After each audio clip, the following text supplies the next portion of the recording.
Hello dear students, welcome to the discussion of Aristotle. This is about his criticism in the book Poetics. His concept of tragedy that we are going to study in this class. Let's learn briefly about Aristotle, then let's proceed into his concept tragedy. Aristotle was the son of a physician. Aristotle was born in 384 BC at Stagirus in Athens. His father Nicomachus was court physician to the Macedonian king. Because of this privilege, he started to have association with the Macedonian court. Then that life influenced him immensely. At the age of 17, he was sent to Athens, which is the center of the world, to complete his education, which was a turning point in his life. There he joined the academy and studied under Plato. Then he became the disciple of Plato. For some times he studied there. After his studies, he became a tutor also. For some time, he lectured there. After the death of Plato, he left Athens. When Alexander the Great became the king. Before that, he became the tutor of Alexander the Great. Okay, I told you for some years he lectured there in the academy. Means that is the institution. There he became the tutor of Alexander the Great. After the death of Plato, he left Athens. When Alexander the Great became king, Aristotle returned to Athens and established his own institution called Lyceum. Okay, I think I didn't mention, he founded Lyceum.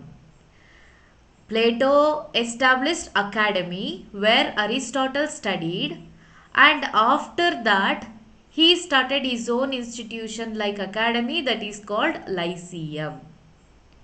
Aristotle ಪ್ಲೇಟೋನ ಶಿಷ್ಯ ಆಗಿದ್ದ. ಅವನ ಶಿಷ್ಯನಾಗಿ ಒಂದಷ್ಟು ವರ್ಷಗಳ ಕಾಲ ಕಲಿತು ಹಿ studied ರೆಟರಿಕ್ಸ್ there. ಒಂದಷ್ಟು ಕಾಲ ಅವನಲ್ಲಿ ಶಿಕ್ಷಕನಾಗಿನೂ ಕೆಲಸ ಮಾಡ್ತಾ ಇದ್ದ, ಅಂದರೆ ತನ್ನ ಎಜುಕೇಷನ್ ಮುಗಿದ ನಂತರ. ಆ ಸಮಯದಲ್ಲಿ ಅಲೆಕ್ಸಾಂಡರ್ ದಿ ಗ್ರೇಟಿಗೆ ಟೀಚ್ ಮಾಡಿ ಟೀಚರ್ ಆಗಿದ್ದ. ಸೊ ಪ್ಲೇಟೋ ಯಾವಾಗ ಪ್ಲೇಟೋನ ಸಾವು ಇವನಿಗೆ ತುಂಬ ದುಃಖಕರ ವಿಷಯ ಆಯಿತು. ಹಾಗಾಗಿ ಅಥೆನ್ಸನ್ನು ಬಿಟ್ಟು ಬೇರೆ ಜಗತ್ತಿನ ಬೇರೆ ಬೇರೆ ಅಂದರೆ western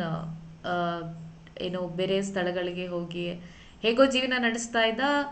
Alexander the great king ಆದ ನಂತರ ಮತ್ತೆ ವಾಪಸ್ ಅಥೆನ್ಸಿಗೆ ಬಂದು with the help of Alexander the Great so Lyceum ಅನ್ನೋ ಒಂದು ಅಕಾಡೆಮಿಯನ್ನು ಕಟ್ಟಿದ, ತನ್ನದೇ ಆದ ಒಂದು education institution. And his contribution to the literature is very much important. He has written 27 dialogues and other works like poetics. Poetics is very important, where we are going to study the concept of tragedy, and also he wrote rhetoric. And this poetics, the book Poetics is incomplete. It has 26 chapters. This poetics mainly concerned with the tragedy, which was in his day the most developed form of poetry. Even today we are looking into the concept as drama or novel, so on and so forth. But then it was in the poetry form. And he was disagreeing with much else that Plato said. Aristotle agreed that art was essentially mimesis. And you have learned about Plato's mimesis. and we have to compare Plato's mimesis and Aristotle's mimesis, then you can understand the tragedy and his concepts. He disagrees with his own teacher, Plato. Sorry.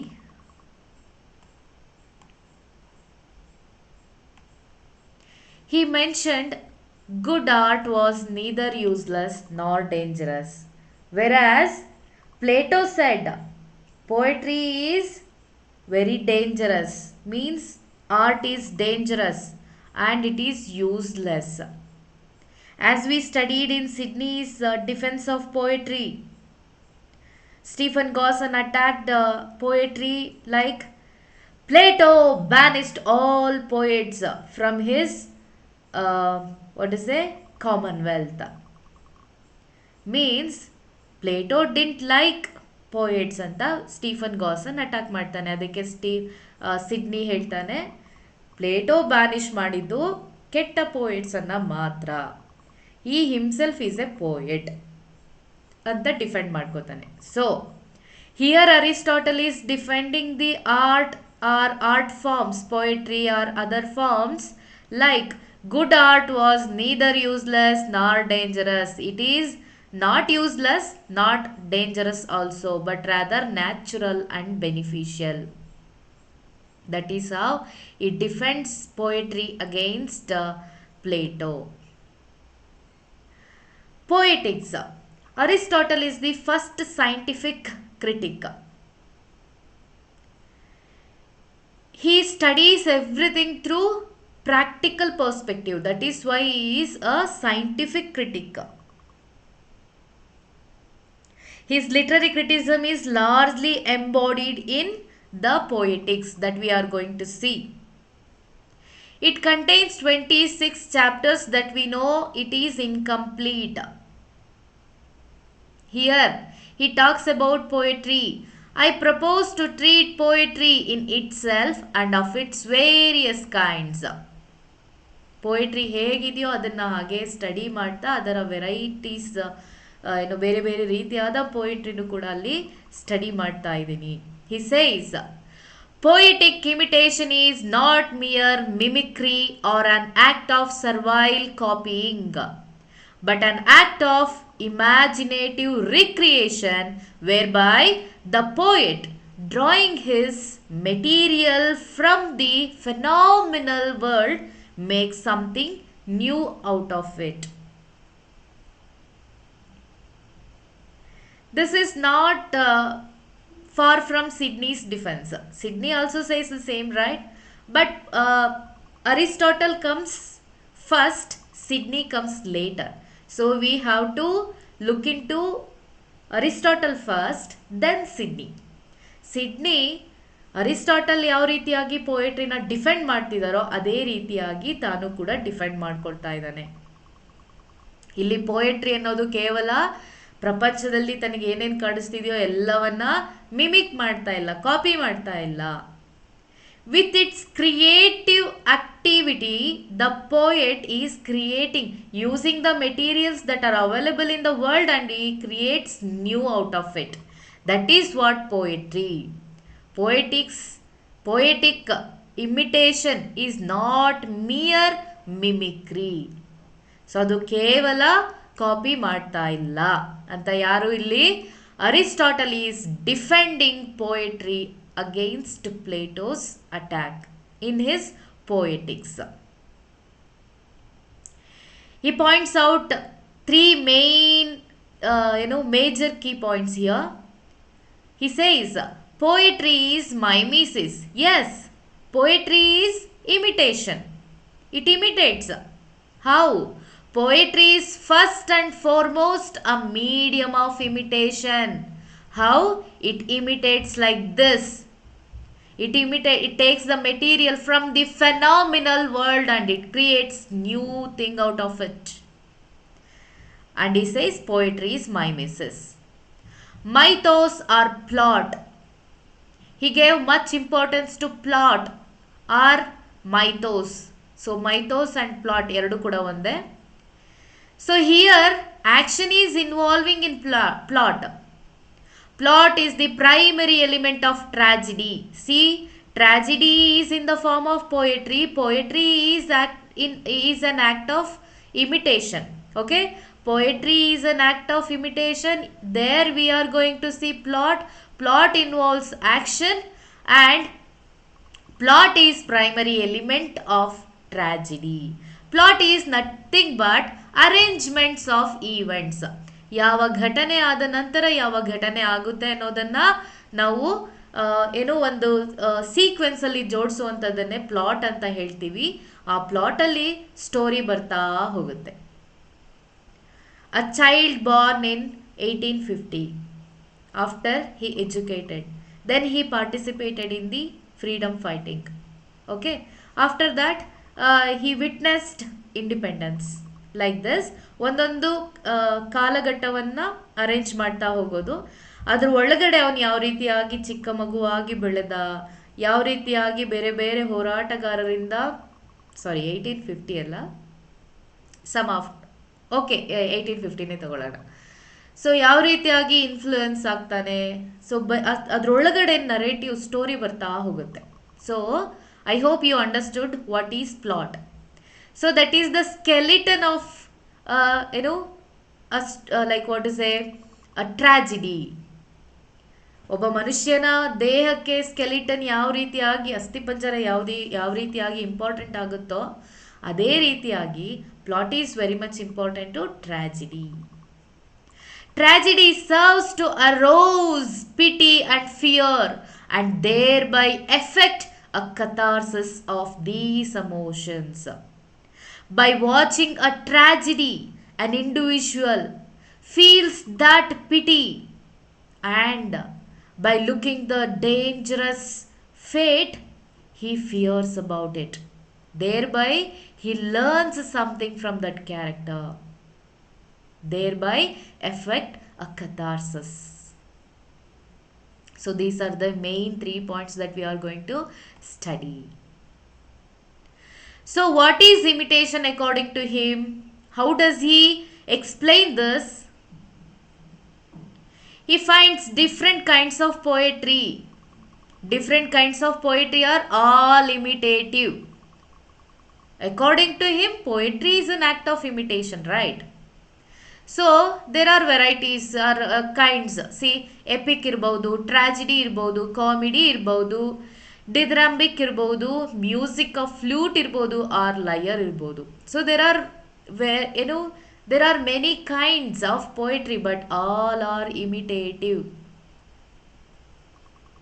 Imitative of what? They are imitating the phenomenal world. And this imitation differs according to medium, objects, manner or mode. How? We are going to write a poetry in different medium. For example, rhythm, language, harmony. Medium. Music uses rhythm and harmony. See, medium, we can write poetry through music, through dance, we can present it in mime and Socratic dialogues too. So music uses rhythm and harmony. Dance uses rhythm without harmony. Mime and Socratic dialogues use only language. Need not rhythm, need not harmony. So medium is important. Objects, men in action. So here, characters are involving in action of a higher or lower type. If it is higher, that is tragedy. If it is lower, that is comedy. Presenting ideal truth. It applies to each and every human being in the world. And it presents external and internal action. And manner or mode is also important. How it is being presented. Through narrative, poet speaking as himself as in epic. Or action as in drama. See, narrative poetry, for example, Beowulf. Beowulf is a narrative poetry. There, that is an epic, and the poet is speaking himself. That is in epic. And action means, so that is enacting on the stage through action poetry, that is manner how you are presenting, you know, a tragedy through action, so in the form of drama.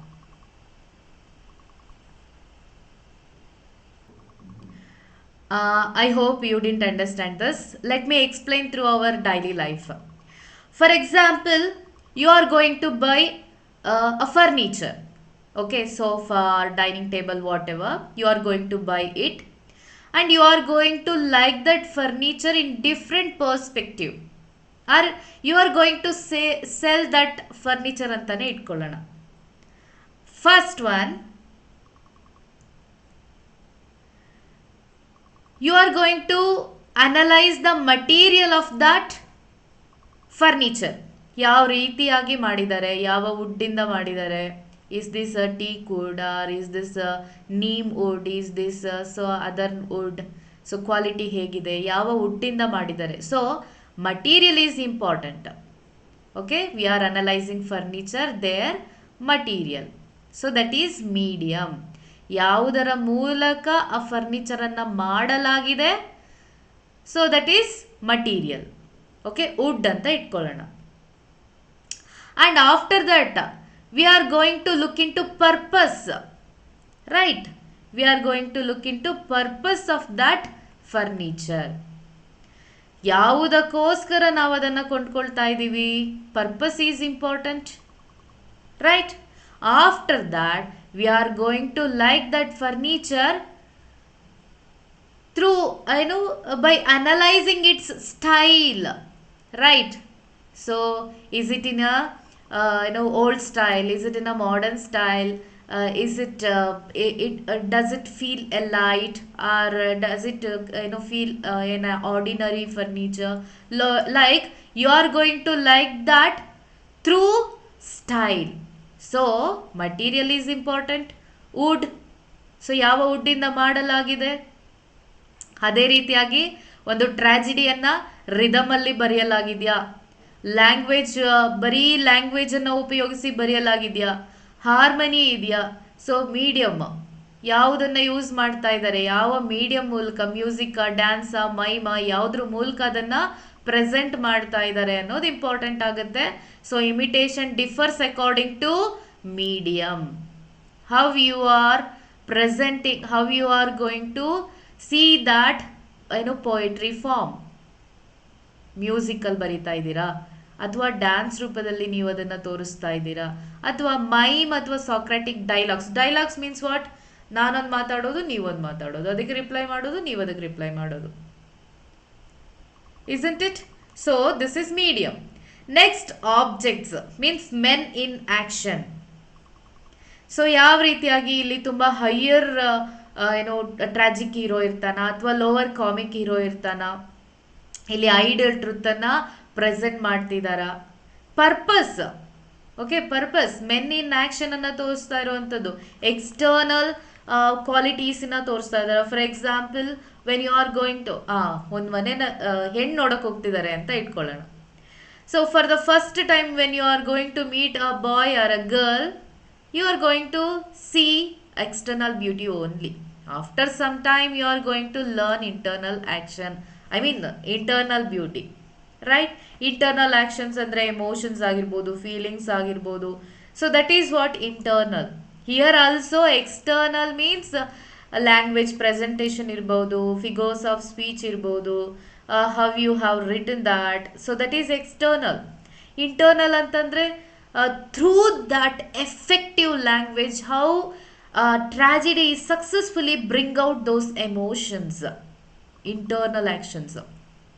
Okay, so men in action here ನಾವು ಪರ್ಪಸ್ಸಿಗೆ ಹೋಲಿಕೆ ಮಾಡ್ಬೋದು. Next, manner R mode, ಯಾವ ರೀತಿಯಲ್ಲಿ ಟ್ರಾಜಿಡಿಯನ್ನು present ಮಾಡ್ತಾ ಇದ್ದೀರಾ. Narrative ರೂಪದಲ್ಲ ಅಥವಾ action ರೂಪದಲ್ಲ, ಬರೀ ಮಾತಲ್ಲಿ ಹೇಳ್ತಾ ಇದ್ದೀರಾ ಅಥವಾ ಏನು ಆ್ಯಕ್ಟಿಂಗ್ ಮೂಲಕನೂ ತೋರಿಸ್ತಾ ಇದ್ದೀರಾ. I hope you understand. So compared to this clothing, why are you buying that cloth? Which is that made of? Or what is the purpose of a cloth? Or style of a cloth? Like that you can compare for many things and you to understand these three. Okay? Imitation differs according to medium, objects and manner or mode. Right? So presenting ideal truth ಅಂತ ಹೇಳಿದ್ರೆ ಮೊರಾಲಿಟಿಯನ್ನು ಅದು ತೋರಿಸುತ್ತೆ.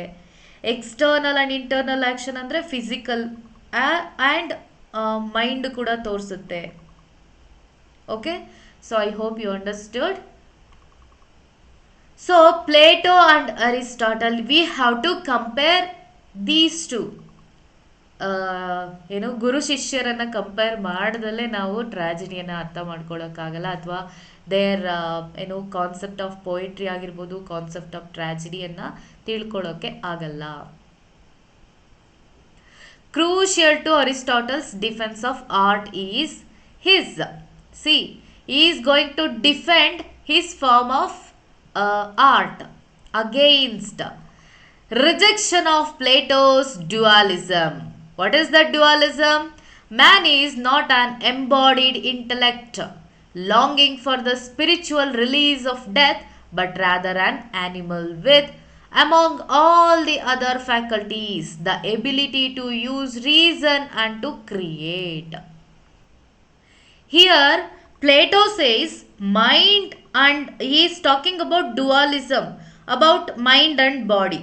Mind ಮತ್ತು body ಎರಡು ಕೂಡ ಬೇರೆ ಬೇರೆ, and mind is superior over body according to Plato.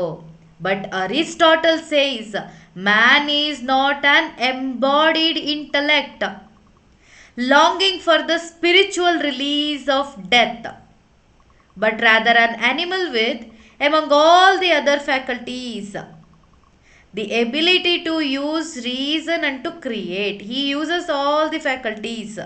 So body and mind are the same. ಒಂದನ್ನು ಬಿಟ್ಟು ಇನ್ನೊಂದು ಇರೋಕೆ ಆಗಲ್ಲ. According to Aristotle, body and mind are not separated. That is what he says here.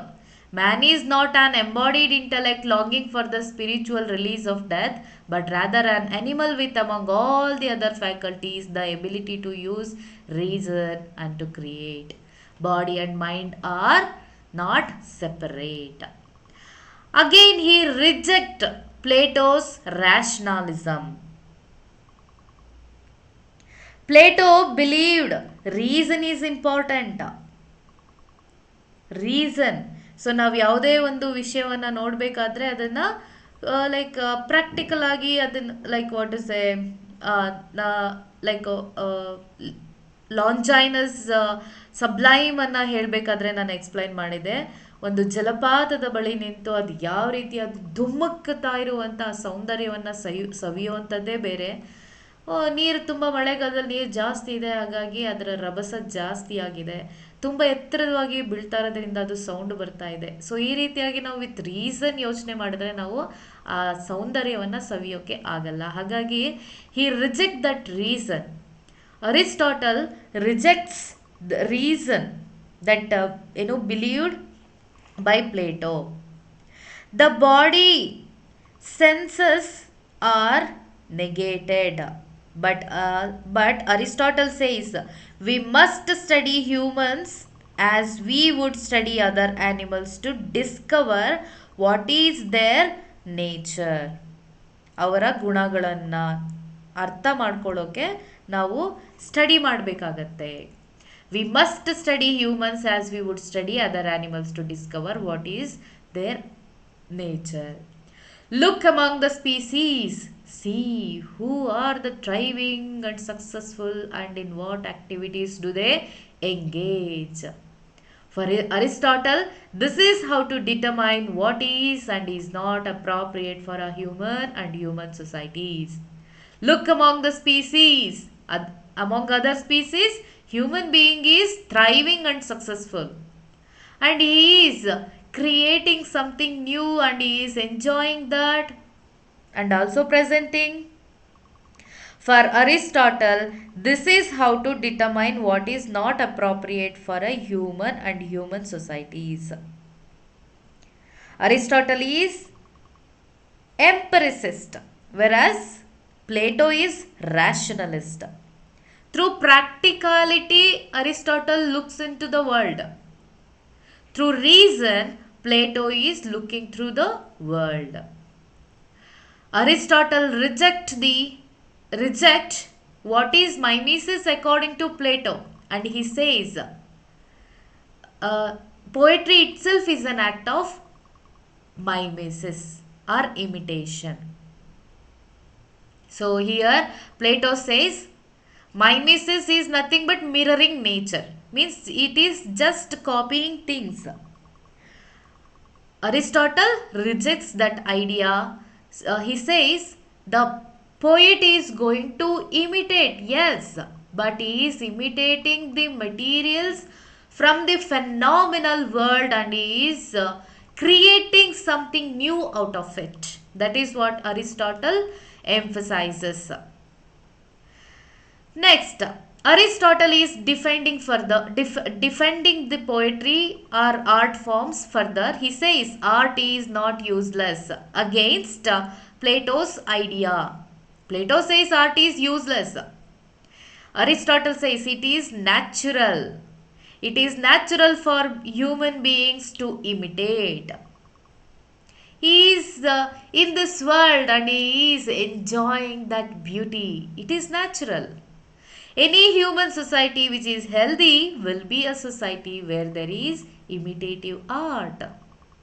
If there is any healthy society, of course it is imitating art. Human being is not an animal. He wants some entertainments. He wants to enjoy the nature. He wants to enjoy the beauty to maintain that human qualities. Nothing is more natural than for children to pretend. Children can't pretend.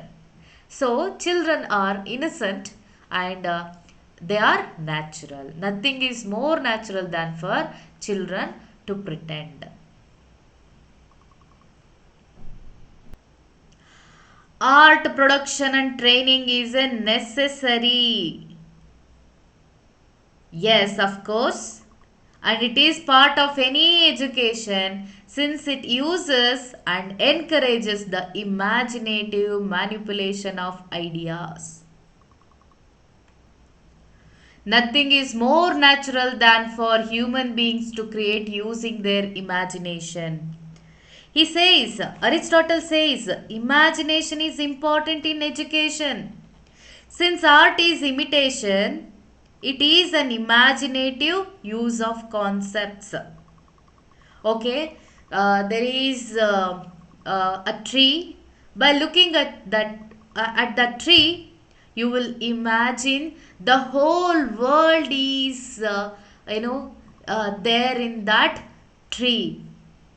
All the parts of the tree branches is representing the whole world, humanity, or every other creatures. You can imagine the whole world through that tree. That is what creativity, that is what imagination. For that you need a training. You just can't imagine as you are. So you need an innate quality, as Longinus said. If you don't have that innate quality, or to polish that innate quality, you need a training. So training is a necessary part of any education, like even in art production. Since art is imitation, it is an imaginative use of concepts. At its heart, art is conceptual. Means you can imagine in your mind, conceptual, you can think and you can produce, intellectual too. Right? So ನಿಮ್ಮ ಮನಸ್ಸಿನಲ್ಲೇ ಒಂದು ಮರವನ್ನು ಇಡೀ ಪ್ರಪಂಚಕ್ಕೆ ನೀವು ಹೋಲಿಕೆ ಮಾಡ್ತಾ ಇದ್ದೀರಾ ಅಂತಂದರೆ you have to imagine that first before you produce that. How do you produce in the form of poetry. For that, you should be an intellectual. Errabiri ಏನೋ ಬರೆದ್ರೆ ಅದು poetry ಆಗಲ್ಲ. You need to know how to produce. For that, you know that conceptualization, and you should be an intellectual person. So, art is not useless. And he says, for the good art is not dangerous. Drama is not psychologically or politically harmful. Aristotle agreed that art did stir up negative emotions. Yes, as you are saying. Means Plato, as you are saying, it stirs up negative emotions in a human being. But he claims it then purged these in a harmless, healthy way. That leads to catharsis, isn't it? For example, I have given an example of a mother who lost her baby in the war field. She is crying over that dead body, and you are watching that in a movie, and you yourself involved in that scene, and you are crying and crying and crying. What if you are there? You are comparing yourself to that mother or a child. What if I am a child? If I were a child, I would be dead by then. If I were a mother, I would have lost my baby. So it stirs up emotions, negative emotions, purged these in a harmless and healthy way. That releases our stress, that releases our what to say, like emotional tension in a healthy way. We learn something out of bad things. For example, Macbeth's motives leads to his own death, his end. By watching or reading Macbeth play, we learn we should not be like that. We should not be over ambitious, or we should not cheat anybody, or we should not have bad motives. Right? So art teaches good morality. So that is not danger. Psychologically, it releases our feelings or stress. Politically means we learn morality. So it is not manipulating a human being or an individual. And he introduces the doctrine of catharsis here. What is that catharsis? Art is neither psychologically destabilizing nor politically destructive. Art is a therapeutic part of the healthy life of not only the individual but of the nation. Isn't it? Therapeutic part. For example, you are suffering from something trauma. ನಿಮ್ಮೊಳಗಡೆ ಏನೋ ಒಂದು ಪೇಯ್ನನ್ನು ಇಟ್ಕೊಂಡು ನೀವೇ ದುಃಖದಿಂದ ಪ್ರತಿದಿನ ನರಳ್ತಾ ಇದ್ದೀರಾ, ಅಥವಾ ಬೆಳಗ್ಗೆಯಿಂದ ಸಂಜೆವರೆಗೆ ಕೆಲಸ ಮಾಡಿ ಮಾಡಿ ಮಾಡಿ ಮಾಡಿ ಫುಲ್ ಸ್ಟ್ರೆಸ್ ಆಗಿರ್ತೀರ. So you want a relaxation, or else you want to come out of that trauma or pain, and you are going to watch a tragedy, or you are going to have any art forms. By watching or reading or whatever the means, you are going to relate yourself, or you are going to involve yours. We are talking about good art, remember? So good art has all that capacities to involve an individual into it, and it purges all the emotions out of an individual. So I'm talking about that. It becomes a therapeutic part. It gives treatment, ಅಲ್ವಾ?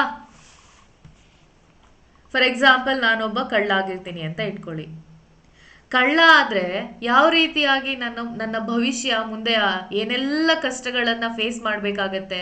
ಅಕಸ್ಮಾತ್ ನಾನು police ಕೈಗೆ ಸಿಕ್ಕಾಕೊಂಡೆ ಅಂತ ಇಟ್ಕೊಳ್ಳಿ, ಜೀವಾವಧಿ ಶಿಕ್ಷೆ ಆಗುತ್ತೆ ನಾನು ಮಾಡಿರೋ ತಪ್ಪುಗಳಿಗೆಲ್ಲ. ಸೊ ಮುಂದಿನ ಜೀವನ ನರಕ ಆಗತ್ತೆ. If you watch the same scene in a drama, for sure you will change yourself. Or Shakespeare's any dramas for that matter, ಮ್ಯಾಕ್ಬೆತನ್ನೇ ತಗೊಳ್ಳಿ.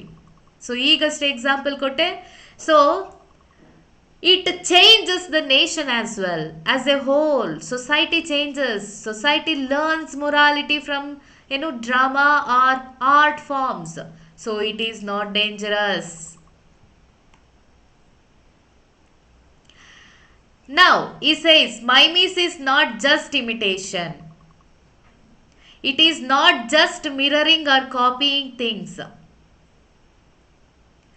Mimesis or imitation is direct copy of reality, yes, like a photograph or a mirror, but it is more creative. So he is correcting the concept of mimesis given by Plato. See, anyone can be a photographer. So ನಾನು photo ತೆಗಿತೀನಿ, ನೀವು photo ತೆಗಿತೀರಾ, but that we are going to cover the background or a portrait or anything else is very much different, right? Why do we book a photographer for any function? ನಾವೇ photos ಎಲ್ಲ ತಗೋಬೋದಲ್ವಾ, ಅವರನ್ನೇ ಯಾಕೆ ಕರೆಸ್ತೀವಿ? Because they know angles, they know how to take pictures, they know how to focus, right? They have some that creative conceptualization, and they are intellectuals as well. That is why we call them photographers, videographers. They are creative. So though they are taking pictures of us, ನಾವು ಹೇಗಿದ್ದೀವೋ ಅದೇ ರೀತಿಯಾಗಿ ಪಿಕ್ಚರ್ಸನ್ನು ತಗೊಳ್ತಾ ಇದ್ರೂ ಕೂಡ ಅವ್ರೇನು ಮಾಡ್ತಾ ಇದ್ದಾರೆ, ಬೇರೆ ಬೇರೆ ತುಂಬ ಚೆನ್ನಾಗಿ ಕಾಣೋ ರೀತಿ, ಚೆನ್ನಾಗಿಲ್ಲದೆ ಇರೋರು ಚೆನ್ನಾಗಿ ಕಾಣೋ ರೀತಿ, ರೈಟ್? ಸೊ ಈ ರೀತಿಯಾಗಿ ನಮ್ಮನ್ನು ಒಂದು ಒಳ್ಳೆ ಆರ್ಟ್ ಫಾರ್ಮಲ್ಲಿ ನಮಗೆ ರೂಪವನ್ನು ಕೊಡ್ತಾ ಇದ್ದಾರೆ. So that is what imitation according to Aristotle. And it is more creative, like how it has many more aspects. See, its creativity involves rendering. The artist reshapes reality. How do you present an art, right? How do you render that art in any kind of form, any form?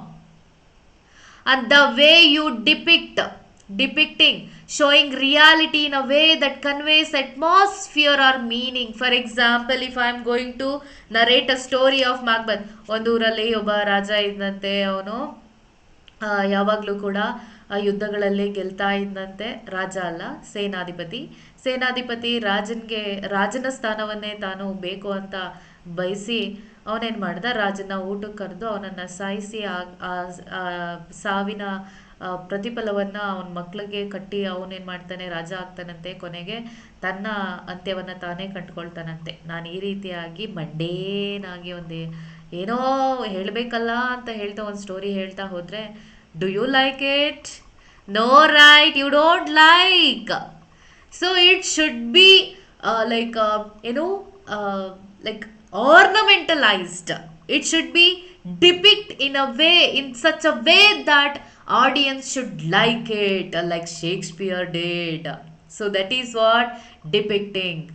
The way you present, the way you depict an art, see, they are creative forms. Then construing. Construing means what? Interpreting reality to heighten hidden truths. So what is the truth? So with over ambition, man will lead his own end, lead himself to his own end. That is the truth. How we are going to interpret? Through characters, through situations, through many more things. That is what construing. Idealizing, representing things not as they are but as they could or should be. So ಈ ರೀತಿಯಾಗಿ ಏನಾದರೂ ತಪ್ಪುಗಳಾದರೆ ಈ ರೀತಿ ನೀವು ಅದನ್ನು ಪಶ್ಚಾತ್ತಾಪ ಪಡೋ ರೀತಿ ಮಾಡುತ್ತೆ. So we should make it, we should idealizing that, right? So Gandhiji becomes an ideal character now. We should follow his like ideals. ಸೊ ಗಾಂಧೀಜಿ ರೀತಿಯಾಗಿ ನಾವು ಬದುಕಬೇಕು, ಸತ್ಯವನ್ನೇ ಪಾಲಿಸಬೇಕು, ಸುಳ್ಳುಗಳನ್ನ ಹೇಳಬಾರ್ದು, ಶಾಂತಿಯನ್ನ ಕಾಪಾಡಬೇಕು, ಸಮಾನತೆಯನ್ನ ಕಾಪಾಡಬೇಕು. So we are idealizing Gandhi's character, right? We are not just saying story about Gandhi, but we are idealizing his characters and the ideal truth. Then representing, creating a version of reality that stands for the real.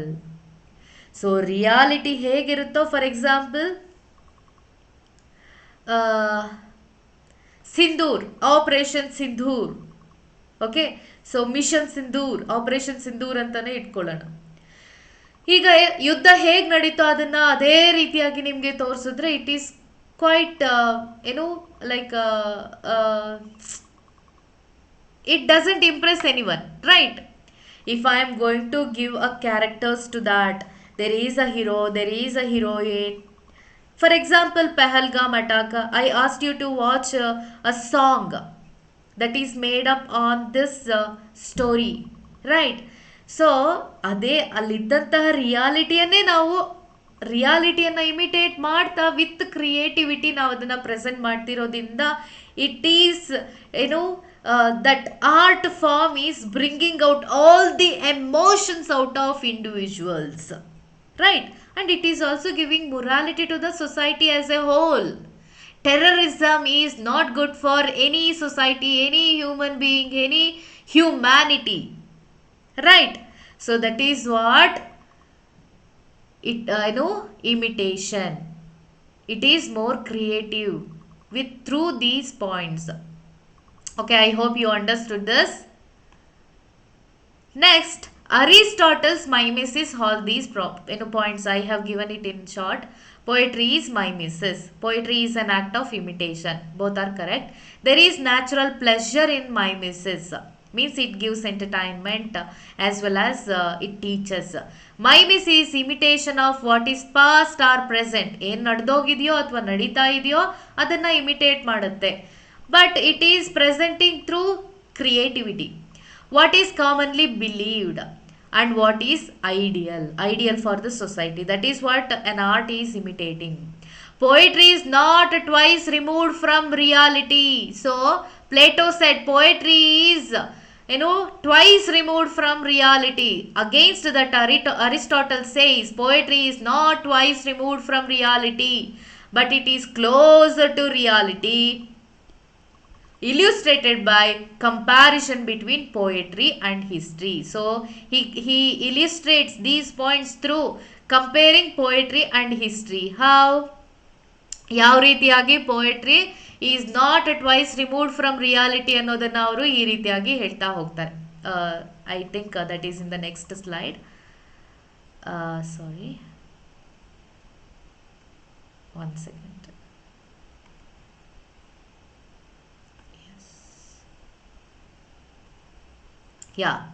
Poetry according to Aristotle. ನೋಡಿ, history ಮತ್ತೆ ಪೊಯೆಟ್ರಿನ compare ಮಾಡೋದ್ರ ಮೂಲಕ it is not twice removed from reality ಅನ್ನೋದನ್ನ ಹೇಳ್ತಾ ಇದ್ದಾರೆ. History just says what has happened. Poetry says what may happen. History talks about particular incidents. Poetry talks about universal truths. History talks about factual.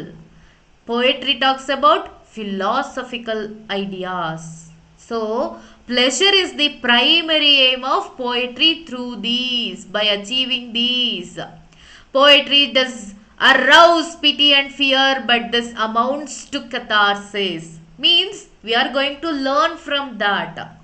Purgation of excess emotions. It brings out emotions, and that by releasing that emotions we learn something. So, the emotional appeal of poetry grants health and satisfaction.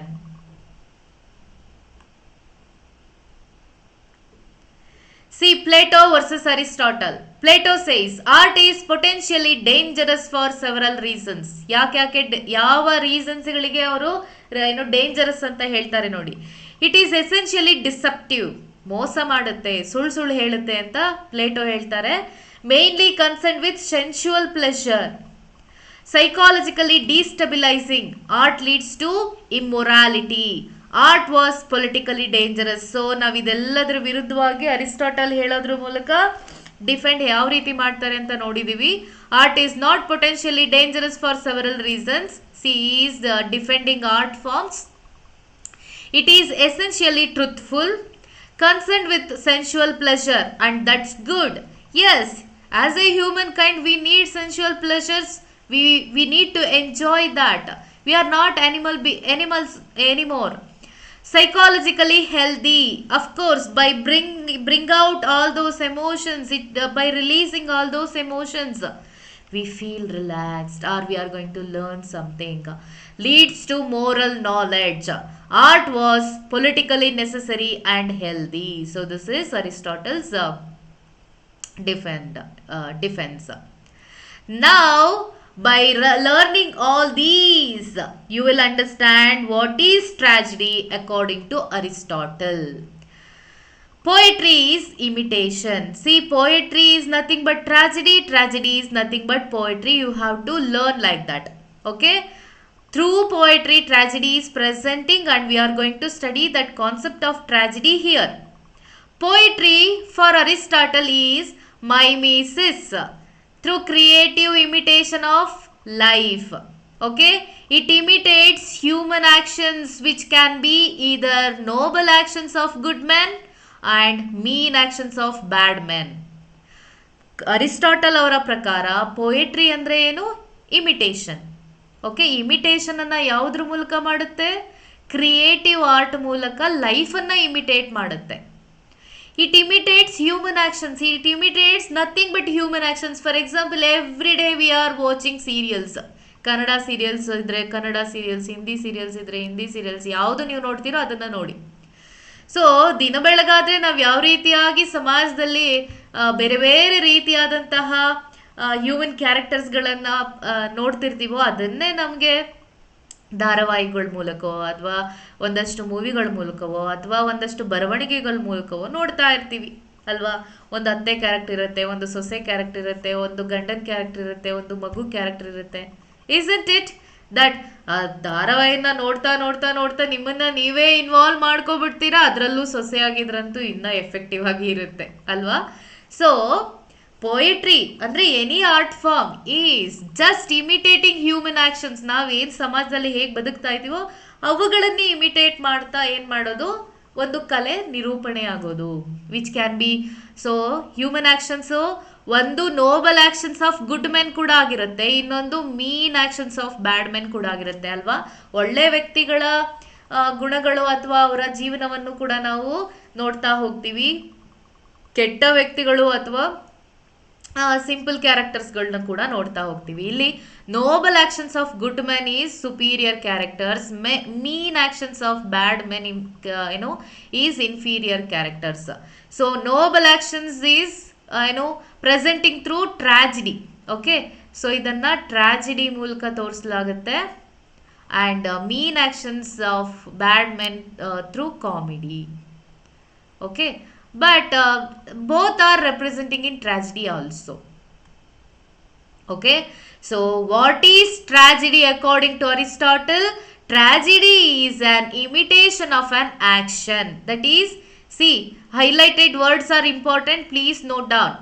Imitation of an action that is serious, that should not be silly. See, in the last slide we have seen a poetry is imitating both noble actions as well as mean actions, noble men and mean men. But tragedy ಬಗ್ಗೆ ನಾನು ಹೇಳಿದೆ noble ಅಂತ ಹೇಳಿದೆ. Okay, that is what important here.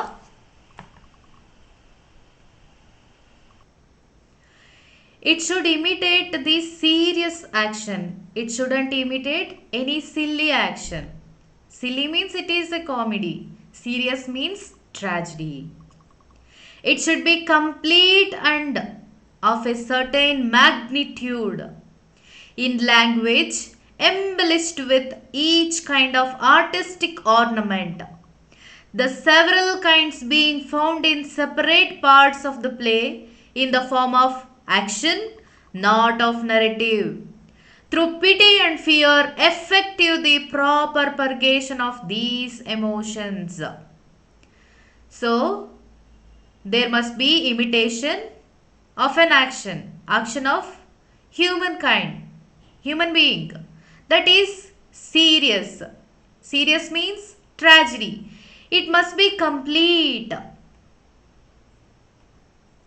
How an action began, how it leads to tragedy. So, it shows everything. All of a sudden, if you are going to present a serious action, nobody can understand.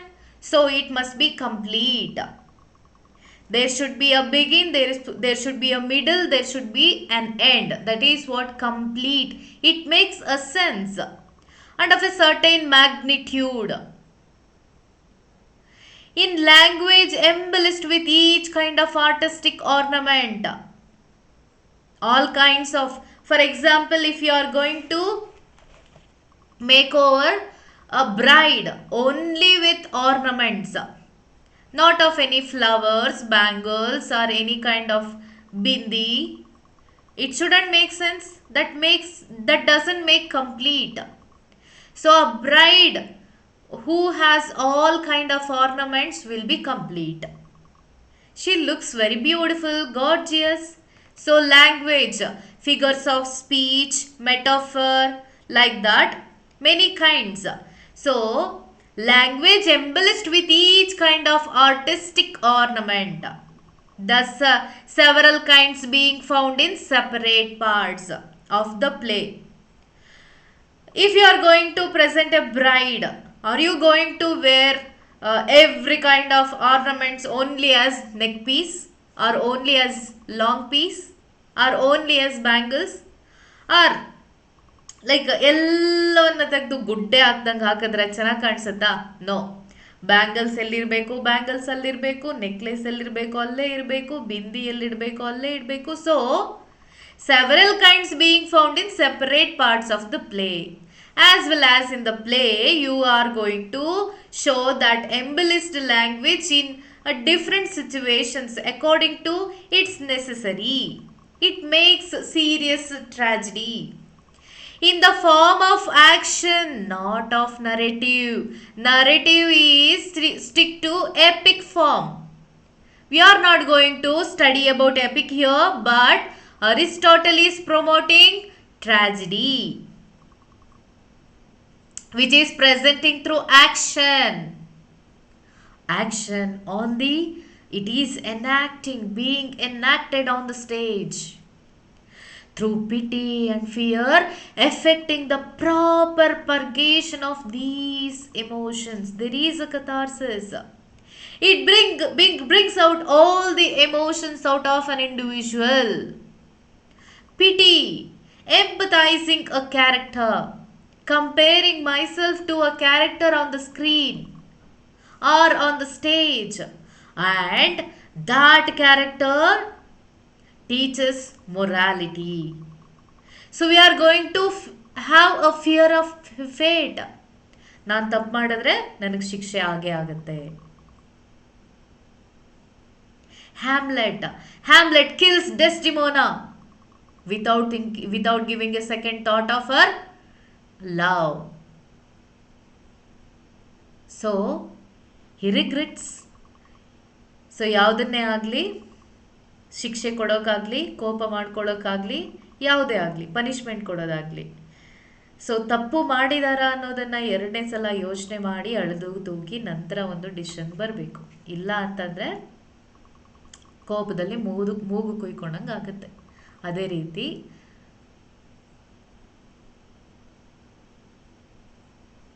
it teaches a morality. It teaches us how to live in a society among people. Like this, it purges all the emotions. So this is what tragedy according to Aristotle. See, serious action means what? Not trivial like comedy. It is not mean. It is not silly action. We are going to imitate, or the tragedy is going to imitate noble men of noble actions of good men, not mean men. Complete with beginning, middle, and end. Then only it makes sense, then we can understand. Of great magnitude, universal human significance. Everyone should empathize. Each and every character should or can compare himself or herself with that character. Universal, it makes sense. Universality is there. Imitative but through action and performance, not mere narration. It is not only in the form of dialogue, but through action, enacting, being enacted on the stage. It evokes all kinds of feelings, that too pity and fear, leading to catharsis, purification of a character. Those who are watching that character, purification of audience as an individual or as a whole. So this is addressing to an individual as well as the society. ಹಾಗಾಗಿ ಎರಡಕ್ಕೂ ಕೂಡ apply ಆಗುತ್ತೆ. Please remember all these points.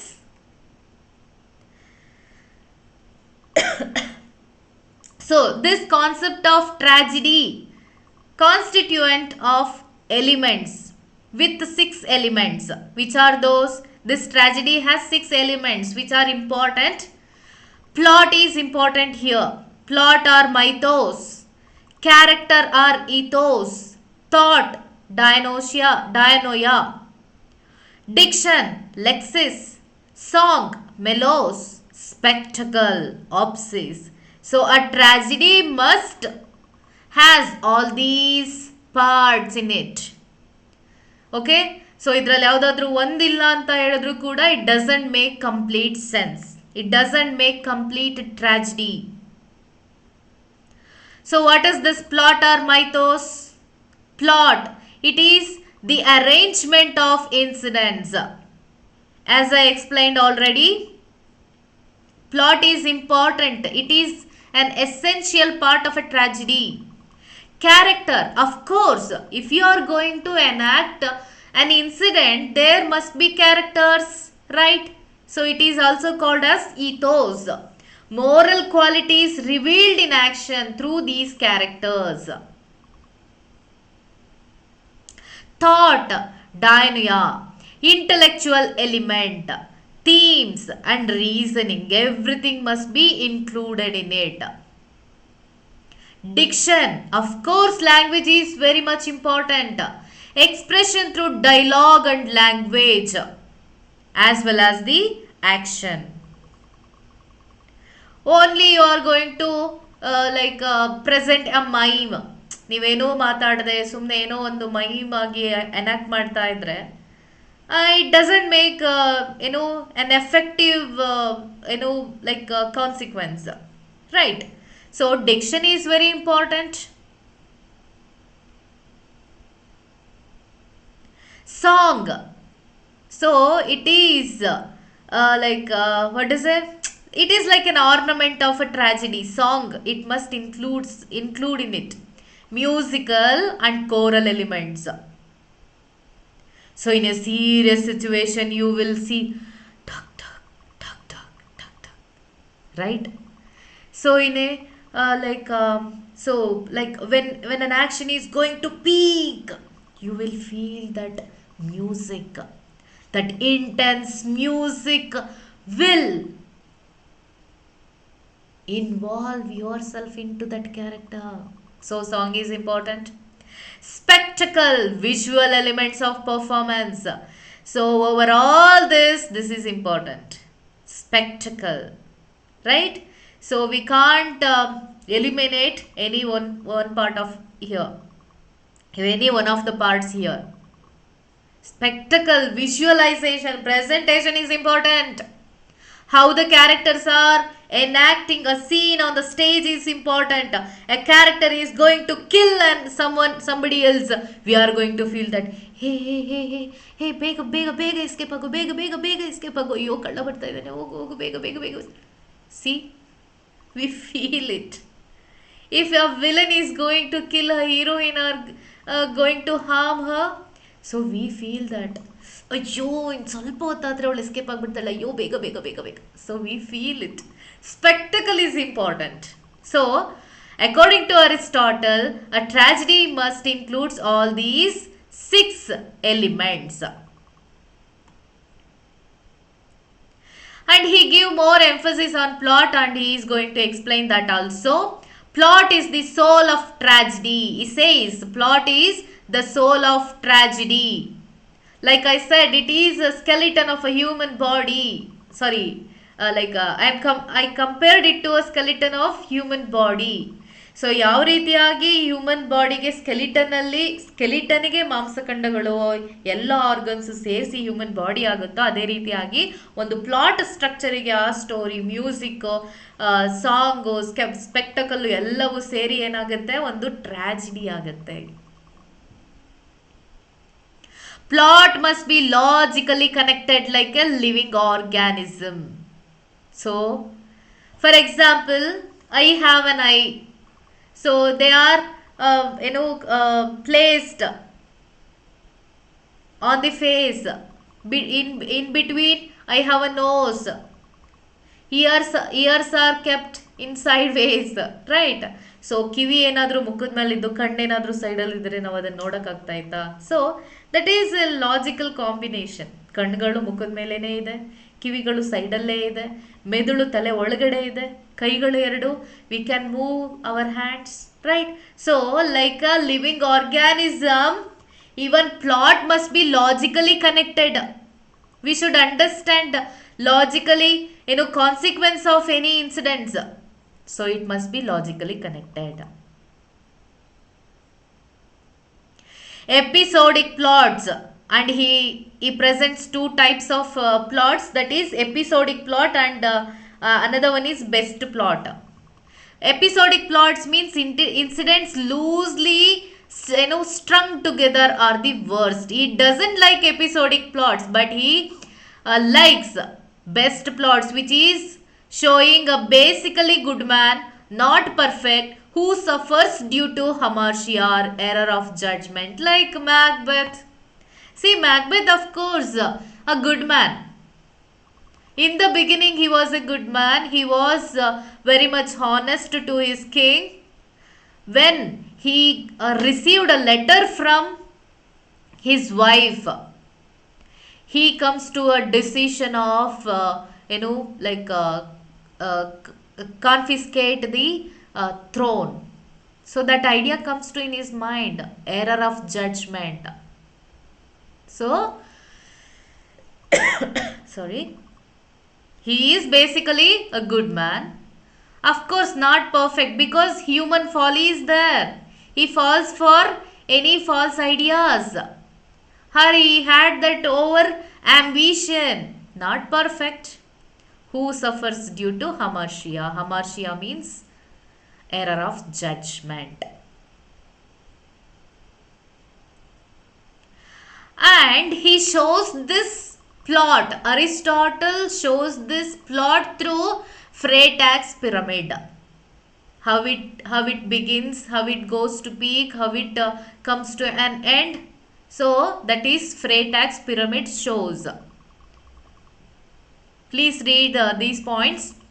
Gustav Freytag was a 19th century German novelist who saw common patterns in the plots of stories and novels and developed a diagram to analyze them. So ಯಾವುದೇ ನಾವೆಲ್ ಆಗಿರಲಿ, ಯಾವುದೇ ಒಂದು tragedy, ಯಾವುದೇ ಒಂದು story ಆಗಿರಲಿ, ಅದರಲ್ಲಿ ಒಂದು beginning ಇರುತ್ತೆ, ಅದಾದಮೇಲೆ ಒಂದು ಸ್ಟೋರಿ ಮೂವ್ ಆಗೋದಿರುತ್ತೆ, ಅದು ಪೀಕ್ ಲೆವೆಲ್ಗೆ ಹೋಗುತ್ತೆ, ಸೊ ಕನ್ಕ್ಲೂಷನ್ಗೆ ಬರುತ್ತೆ, ಎಂಡ್ ಇರುತ್ತೆ, ಕ್ಲೈಮ್ಯಾಕ್ಸ್ ಇರುತ್ತೆ. ಸೊ ಇದೊಂದು ಪ್ಯಾಟರ್ನ್ ಎಲ್ಲದರಲ್ಲೂ ಇದೆ ಅನ್ನೋದನ್ನು ತಿಳ್ಕೊಂಡು ಈ has given a diagram. So in that first exposition of an action, setting the scene. So ಸೀನನ್ನು ಸೆಟ್ ಮಾಡೋದು. 3 witches comes in the very beginning of the play Macbeth. Exposition. Inciting incident. A single event that signals the beginning of the main conflict. That Lady Macbeth, heard this prophecy from witches to Macbeth. Then she decides that he is going to be a king, and he encourages Macbeth. So that is one scene. Witches influenced Macbeth. Inciting incident, rising action or trying the knot. So ಅದನ್ನ ಡೇಸಿಸ್ ಅಂತ ಕರೀತಾರೆ. Rising action. Then comes to climax, the moment of greatest tension in a story, that Macbeth is going to die. He himself is becoming mad after he comes to know everything that he has done in a wrong way, wrong judgment. Falling action. Next step is falling action or untying the knot. Now everything is getting clear. That is what falling action. Then resolution of conflict. That is the end. Then comes to denouement. So this is in French, denouement or the ending. So this is how any story moves. This is called Freytag's pyramid. So how it is? See the movement of action, how it goes. So first is exposition, inciting incident, then rising action. Tension is going to heighten in the story. Then complications are there. Then it reaches to climax. Then reversal. Then falling action. Then resolution.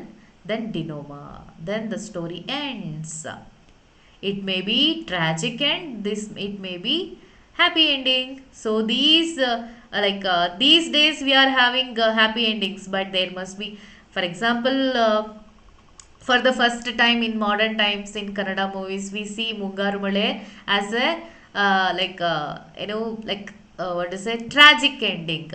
So people lauded that, they accepted that for the first time. Till then everybody wants heroine and hero must get together, come together, they should be united, like that. Every stories are stereotyped, right? Like that denouement is differ from story to story. So this is the Freytag, and he introduced 3 unities in any tragedies. Classical unities are there in a story, in a tragedy, in a drama. First one is plot should have this plot. Okay, we have discussed about plot. Now we are going to arrangement of plots now. Okay, so arrangement of plots is in the Freytags. Now this plot should have unities, 3 unities. How you are going to present that plot? Plot have unity of action. Only those actions intimately connected with the another and appear as one whole. There should be connection between the each and every incidents. Usually actions concerning one man. Throughout the story, that plot should connect to one man who is a tragic hero. Then only it becomes united. Unity of action must be there.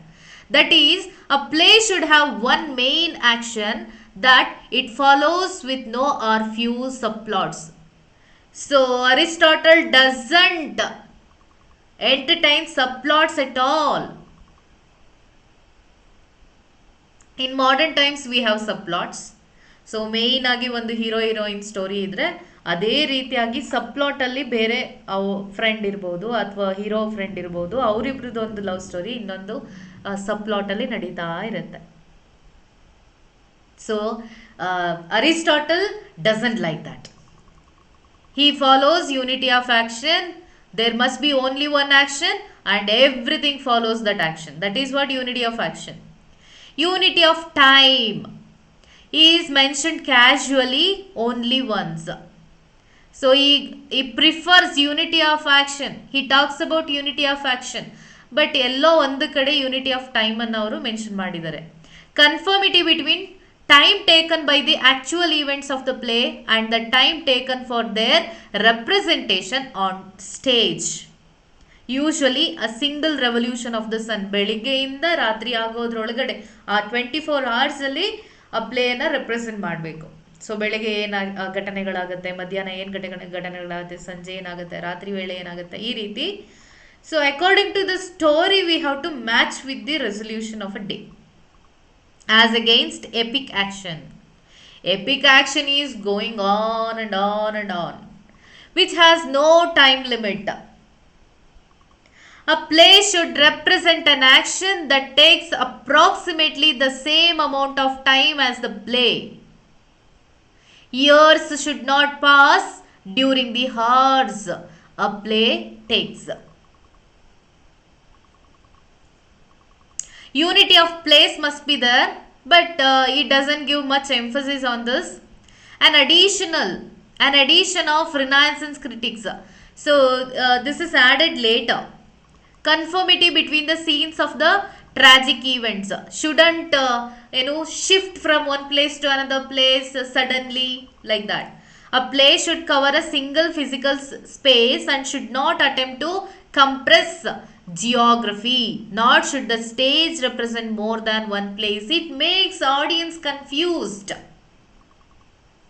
For example, an action is going to take place in London, next time it is going to take place in India, next time it is going to take place in Russia. So when people are watching that, they will get confused. So London ಅಲ್ಲಿ ಒಂದು ಕತೆ ನಡೀತಾ ಇದೆ ಅಂತಂದ್ರೆ London ಅಲ್ಲೇ ಇರಬೇಕು ಅದು. So that is what Aristotle prefers in a plot. So these are the three unities, classical unities. Very important. Aristotle promotes these three classical unities: unity of action, unity of time, unity of place. So unity in tragedy. See, this is what I have given like points. You can learn like this, or else you can learn in the last slide also. See, tragedy should have a single action, unified action confirming one main story. Digressions are subplots weaken the effect. So digressions, ಒಂದು main ಮ್ಯಾಕ್ಬತ್ ಯಾವ ರೀತಿಯಾಗಿ rice ಆಗ್ತಾ ಇದ್ದಾನೆ, ಅವ್ನು king ಆಗ್ತಾ ಇದ್ದಾನೆ, ಮತ್ತೆ fall ಆಗ್ತಾ ಇದ್ದಾನೆ, ಅದನ್ನ ಮಾತ್ರ ನೋಡ್ಬೇಕೇ ವಿನಃ ಪಕ್ಕದಲ್ಲಿ ಮತ್ತೆ ಇನ್ಯಾವುದೋ ಸ್ಟೋರಿಗೆ ಹೋಗೋದು, ಅಲ್ಲಿ ಮತ್ತೆ ಇನ್ನೊಂದಷ್ಟು ಡಿಸ್ಕಷನ್ಸ್ ಆಗೋದು. ಸೊ ಮೇನ್ ಆಕ್ಷನ್ ಜನರಿಗೆ ಮರ್ತೋಗ್ಬಿಡುತ್ತೆ. It weakens the good tragedy, good story. Against plurality of action and tragic comedy. Aristotle is against plurality. There must be one action. ಎಷ್ಟೊಂದು ಕಥೆಗಳಿರಬಾರ್ದು ಅಲ್ಲಿ. ಟ್ರಾಜಿಕ್ ಕಾಮಿಡಿನೂ ಕೂಡ like Shakespeare prefers tragic comedy too. He has written in tragic comedy. Unity of time should represent events within a single revolution of the day, means approximately 24 hours. Unlike epics, tragedy cannot span years. Unity of place, not explicitly mentioned by Aristotle, but it is later added. Sorry. Renaissance critics wrongly attributed it to him. Maybe. There is a chance.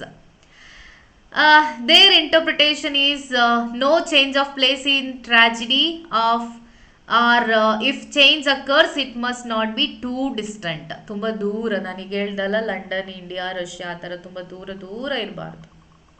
Okay, so these are the 3 classical unities in a tragedy.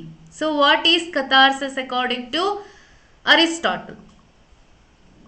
Tragic pleasure is achieved through catharsis. So catharsis means arousal and purgation of the emotions of pity and fear. So arousing all kinds of fear and pity in a human, means in an individual, and brings out those emotions. That is what catharsis means. Tragic pleasure, ಅಳೋದು ಅಥವಾ morality, ಅದನ್ನು ನೋಡಿ ಕಲಿಯೋದು, ದುಃಖ ಪಡೋದು. So this is what catharsis. In catharsis, emotions are aroused in 2 ways. How? By spectacular means. Physical torture, lamentation, ಜೋರಗಳೋದು ಅಥವಾ physical torture. For example, in King Lear, in the storm scene, King Lear is raising his voice and he talks. So, by looking him, see a lamentation, you will come to understand. You empathizes. You feel the same. All his daughters except last daughter cheated him. Now he is regretting. He is lamenting. Physical torture, killing, Macbeth's dagger scene. He killed Duncan. So spectacular means you feel catharsis. Inner structure of the plot. For example, brother unknowingly killing brother and discovering later, intending good and doing evil. ಗೊತ್ತಿಲ್ಲದೆ ತಪ್ಪು ಮಾಡುವಂಥದ್ದು, ಅದು ಬೇರೆಯವ್ರಿಗೇನೋ harm ಮಾಡುವಂಥದ್ದು. So this is superior. Inner structure of the plot is superior. So I am going to give you an example of all these features through a play. Then you will understand. Remember these points while I am applying all these. So two parts of plot anta helidre complication and denouement. Complication means tying the knot, everything from the beginning to the climax. Complication. So complicate ಮಾಡ್ತಾ ಮಾಡ್ತಾ ಮಾಡ್ತಾ ಮಾಡ್ತಾ ಮಾಡ್ತಾ ಅದು ಕ್ಲೈಮ್ಯಾಕ್ಸ್ಗೆ ಹೋಗೋದು. ತಪ್ಪು ಮೇಲೆ ಮಾಡ್ತಾ ತಪ್ಪು ಮೇಲೆ ತಪ್ಪು ಮಾಡ್ತಾ ಮಾಡ್ತಾ ಮಾಡ್ತಾ ಕ್ಲೈಮ್ಯಾಕ್ಸ್ಗೆ ಹೋಗೋದು. So that is what tying the knot. Denouement, untying the knot or the unravelling after the climax. So ಈ ಸಸ್ಪೆನ್ಸ್ ಥ್ರಿಲ್ಲರ್ ಮೂವೀಸಲ್ಲಿ ನಿಮಗೆ ಗೊತ್ತಿರುತ್ತೆ, ಅಥವಾ ಇನ್ವೆಸ್ಟಿಗೇಟಿಂಗ್ ಮೂವೀಸಲ್ಲಿ ನಿಮಗೆ ಗೊತ್ತಿರುತ್ತೆ. ಸೊ ಕಳ್ಳ ಏನೆಲ್ಲ ಮ್ಯಾನಿಪುಲೇಷನ್ಸ್ ಮಾಡಿ ಮಾಡಿ ಮಾಡಿ ಮಾಡಿ ಮಾಡಿ ಫುಲ್ ರಿಚ್ ಆಗಿರ್ತಾನೆ. So at one time police caught him and after that everything will be revealed. So ಈ ಕೊಲೆ ಹೇಗಾಯಿತು, ಈ ಕಳ್ತನ ಹೇಗಾಯಿತು, ಒಂದೊಂದೇ ಸತ್ಯಗಳು ಬಿಚ್ಚಿಡ್ತಾ ಹೋಗುತ್ತೆ. So after that it comes to an end. Okay, so there are two kinds of plot given by Aristotle: simple and complex plot. Simple plot has no puzzling situations or no surprises. Complex plot, one with peripeteia, means reversal of fortune, and anagnosis, discovery or recognition, is artistically satisfying. So this is important. Peripeteia and anagnosis. Reversal of fortune. ಅಯ್ಯೋ ಇಲ್ಲಿವರೆಗೂ ನನ್ನ ಬದುಕು ಚೆನ್ನಾಗೇ ಇತ್ತು, ಸಡನ್ನಾಗಿ ಅದು ಯಾರ ದೃಷ್ಟಿ ಬೀಳ್ತಾವಪ್ಪ, ಎಲ್ಲ ಕೂಡ ತಲೆ ಕೆಳಗಾಗ್ತಾಯಿದೆ, ನಾನೇನು ಕೈ ಹಾಕಿದ್ರೂ ಚೆನ್ನಾಗಾಗ್ತಾ ಇಲ್ಲ ಅಂತಗಳೋ ಅಂತ ಹೇಳೋದು. So that is what reversal of action. Suddenly you will met an accident. After that everything goes wrong. Then anagnosis, discovery or recognition. Aristotle considered anagnosis leading to peripeteia the mark of a superior tragedy. So he gives more importance to this. The three most important moments in a tragedy are the reversal of fortune, the discovery of the critical fact which hastens the denouement, and the suffering, the final submission of the hero. These are the three important moments in a tragedy that recommending by Aristotle. Peripeteia and anagnosis can happen simultaneously. So ಒಂದರಿಂದ ಒಂದು ಆಗ್ಬೋದು ಅಥವಾ ಎರಡು at A time ಕೂಡ ಆಗ್ಬೋದು. In Oedipus Rex, so this is the best play. You can understand all this, everything. 3 unities ಇರ್ಬೋದು and peripeteia, anagnosis ಇರ್ಬೋದು. Everything. Anagnosis happens when the messenger comes and reveals to Oedipus his true birth. Reversal of action. This is followed by peripeteia reversal when his true parentage is revealed. Please read Oedipus Rex. You will understand everything. In Othello, anagnosis happens when Othello discovers that he was deceived by Iago. Following this, peripetia happens.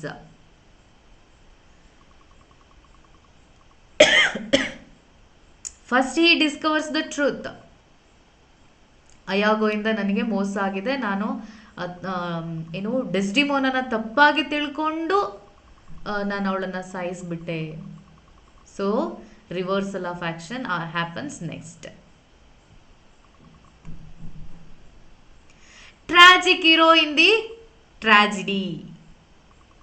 He also talks about a tragic hero and the characteristics of a tragic hero. How a character must be there in tragedy. Character in tragedy. Aristotle prescribes 4 essential qualities of a character. ಒಬ್ಬ tragic character ಆಗಬೇಕು, hero ಆಗಬೇಕು ಅಂತಂದರೆ ಅವನಿಗೆ ಈ 4 ಗುಣಗಳು ಇರಲೇಬೇಕು. ಅದೇನಪ್ಪ ಅಂದರೆ goodness. Characters must be ಮೋರಲಿ good even if flawed. ಒಬ್ಬ ಮನುಷ್ಯ ಅಂದಮೇಲೆ ಕೆಟ್ಟದ್ದು ಒಳ್ಳೆಯದು ಎಲ್ಲವೂ ಇರುತ್ತೆ. ಸಮಾಜದಲ್ಲಿ ಅವನು ಒಳ್ಳೆ ಮನುಷ್ಯ ಅಂತ ಗುರುತಿಸ್ಕೊಂಡಿರ್ತಾನೆ, ಆದರೆ ಈ also has some weakness. That is what appropriateness must be suitable to age, profession and status.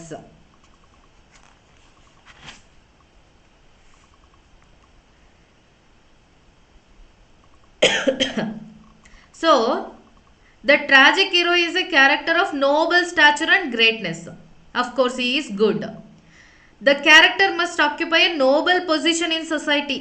He should be a noble, ಒಬ್ಬ ಸೇನಾಧಿಪತಿನೋ, ಒಬ್ಬ ಕಿಂಗ್ ಅಥವಾ ಒಬ್ಬ ತಂದೆನೋ, ಒಂದು ಒಳ್ಳೆ ಪ್ಲೇಸಲ್ಲಿರುವಂಥ ಒಂದು ಕ್ಯಾರೆಕ್ಟರ್ ಅದು. But must also have nobility of character. Is recognized by others as good man. Though the tragic hero is preeminently great, he is not perfect. Otherwise the rest of us mere mortals, means ಅಶಾಶ್ವತ, would be unable to identify with the tragic hero. So ಅಂಥ tragic ಹೀರೋಗೆ ಈ ಗತಿ ಬಂತು ಅಂದರೆ ನಮ್ಗೆ ಇನ್ನೇ ಯಾವ ರೀತಿಯಾಗಿ ಬರಲ್ಲ ಅಂತ ನಾವು ಯೋಚನೆ ಮಾಡೋಕ್ಕೆ ಸಾಧ್ಯ ಆಗಲ್ಲ. We should see him someone who is essentially like us, ನಮ್ಮ ರೀತಿನೇ, although perhaps elevated to a higher position in society. He will represent the universal features. For example I told you Gandhiji or any other characters for that matter. Likeness should reflect human qualities of joy, sorrow, love, hatred, everything. Consistency must be there. No sudden or illogical changes happen in the character. Actions must be probable and true to character. A character nobility, ಅವನ ಸ್ಥಾನ, ಅವನ ಪ್ರೊಫೆಷನ್ಗೆ ತಕ್ಕ ಹಾಗೆ ಇರಬೇಕು. The hero's downfall therefore is partially his own fault. ಅವನೇ ಮಾಡಿರೋ ತಪ್ಪಿಂದ ಅವನ ಅವನತಿ ಸ್ಟಾರ್ಟ್ ಆಗುತ್ತೆ. The result of free choice, not of accident or villainy or some overriding or malignant fate. So ಯಾವುದೋ ಒಂದು ವಿಧಿಯ ಆಟದಿಂದ ಅವನು ತನ್ನ ಅವನತಿಯನ್ನು ಕಾಣ್ತಾ ಇರಲ್ಲ, ತಾನೇ ಮಾಡಿರೋ ತಪ್ಪಿಂದ ಅವನು ತನ್ನ ಅವನತಿಯನ್ನು ಕಾಣ್ತಾನೆ. Like Macbeth's free choice. In fact, the tragedy is usually triggered by some error of judgment or some character flaw that contributes to the hero's lack of perfection that we have discussed already. This error of judgment or character flaw is known as hamartia, that also discussed, and is usually translated as tragic flaw. hamartiana ಇಲ್ಲಿ tragic flaw ಅಂತ ಕೂಡ ಕರಿತೀವಿ. Often the character's hamartia involves hubris, means pride. So ಆ ಕ್ಯಾರೆಕ್ಟರಲ್ಲಿ ನನಗೇನು ಆಗಲ್ಲ, ನಾನು ಈ ರೀತಿ ಮಾಡ್ಬೋದು, ಆ ರೀತಿ ಮಾಡ್ಬೋದು, ನಾನು ಹೀಗೆ ಮಾಡಿದ್ರೆ ನನಗೆಲ್ಲ ಸಕ್ಸಸ್ ಆಗುತ್ತೆ. So that pride is there, means hubris. The hero's misfortunate is not wholly deserved. The punishment exceeds the crime. ಅವನು ಮಾಡಿರೋ ತಪ್ಪಿಗಿಂತ ಹೆಚ್ಚಿಗೆ ಅವನಿಗೆ ಶಿಕ್ಷೆ ಆಗುವಂಥದ್ದು. The fall is not pure loss. There is some increase in awareness, some gain in self-knowledge, some discovery on the part of the tragic hero. ಕೆಲವೊಬ್ರು ಎಲ್ಲವನ್ನ ಕಳ್ಕೊಳ್ತಾರೆ, ಕೆಲವೊಬ್ರು ಅದನ್ನು ಕಲಿತಾರೆ. Okay, so these are the tragic heroes features in Aristotle's tragedy. For example, Oedipus as a tragic hero. In Oedipus Rex, there is a character called Oedipus. So, what is the story of Oedipus Rex? So Oedipus ಹುಟ್ಟಿದಾಗ ತಂದೆ ತಾಯಿಗೆ ಒಂದು prediction ಬರುತ್ತೆ. ಅದೇನಪ್ಪ ಅಂದರೆ ನಿಮ್ಮ ಮಗನಿಂದನೇ ನಿಮ್ಮ ಸಾವಾಗತ್ತೆ ಅಂತ. ಸೊ ಅದರಿಂದ ರಾಜ ರಾಣಿ ಏನು ಮಾಡ್ತಾರೆ, ಅವನನ್ನು ತಗೊಂಡೋಗಿ ಕಾಡಲ್ಲಿ ಸಾಯಿಸ್ಬಿಡ್ಬೇಕು ಅಂತ ಕೊಟ್ಟು ಕಳಿಸ್ತಾರೆ. ಆದರೆ ಆ ಕುರುಬ ಏನು ಮಾಡ್ತಾನೆ, ಆ ಮಗುನ ಎಲ್ಲೋ ಬಿಟ್ಟು ಬರ್ತಾನೆ. ಅದು ಇನ್ನೊಬ್ಬರು ಮನೆತನವನ್ನು ಸೇರಿ ಆ ರಾಜ ರಾಣಿಯ ಮಗನಾಗಿ ಬೆಳೀತಾನೆ. ಸೊ ಅಲ್ಲಿಂದ ಏನಾಗುತ್ತೆ, ಮತ್ತೆ ಅವನಿಗೆ ನಿಜ ಗೊತ್ತಾಗುತ್ತೆ, ಡಿಸ್ಕವರಿ. ಓಕೆ, ಸೊ ಅಲ್ಲಿ ಗೊತ್ತಾಗುತ್ತೆ ನನ್ನಿಂದನೇ ನನ್ನ ತಂದೆಯ ಕೊಲೆ ಆಗುತ್ತೆ ಅನ್ನೋದು.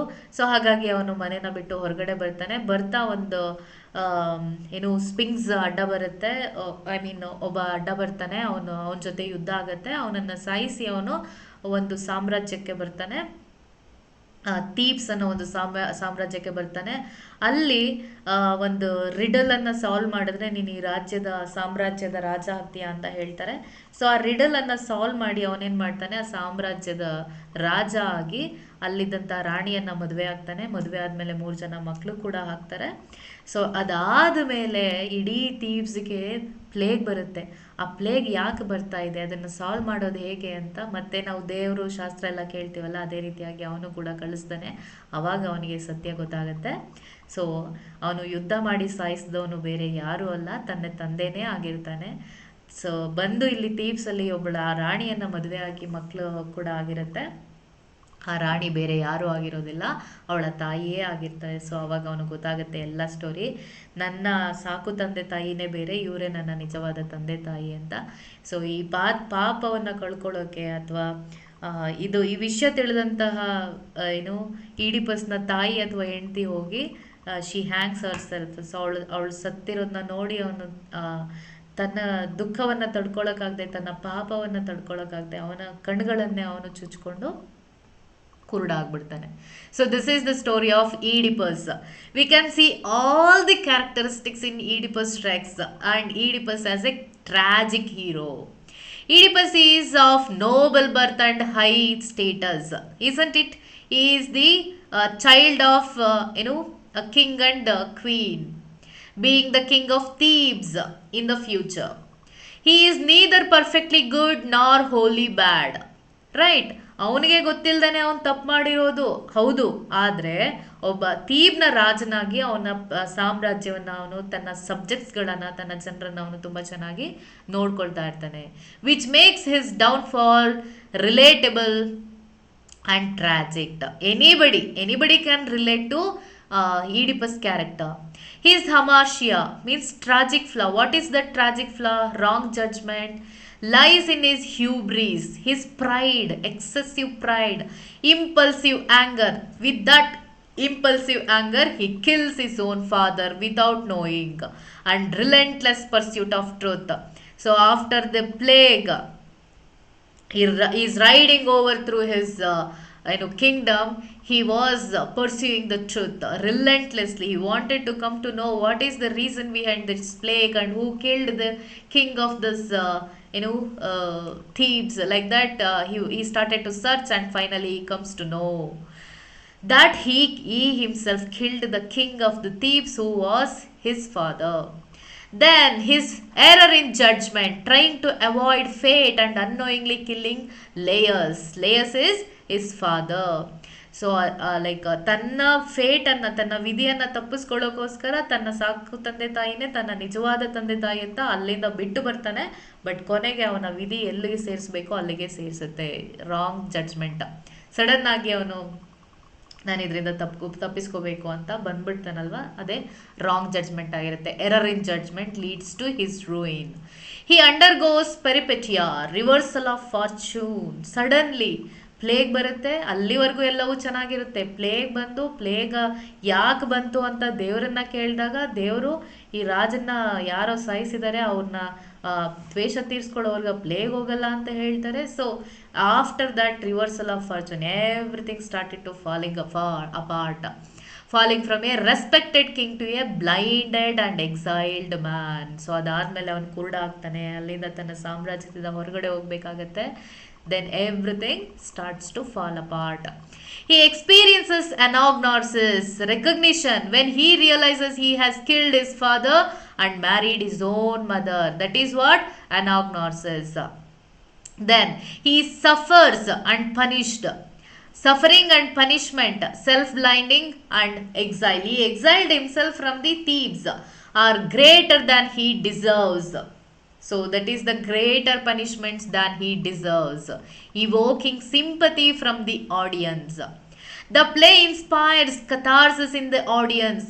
So who are reading that play or who are watching that play feels that feelings and empathizes with Oedipus and starts to learn their mistakes from their mistakes, as they feel pity for his suffering and fear at the power of fate. So ವಿಧಿ ಹೇಗೆ ಬೇಕಾದರೂ ಆಟಾಡ್ಸುತ್ತೆ. ನಾವು ಕೂಡ ವಿಧಿಯ ವಿರುದ್ಧ ಹೋಗಬಾರ್ದು ಅಥವಾ ತಪ್ಪನ್ನು ಮಾಡಬಾರ್ದು. ನಾವು ಕೂಡ ಈ ಪ್ರಪಂಚದಲ್ಲಿ ಶಾಶ್ವತ ಅಲ್ಲ.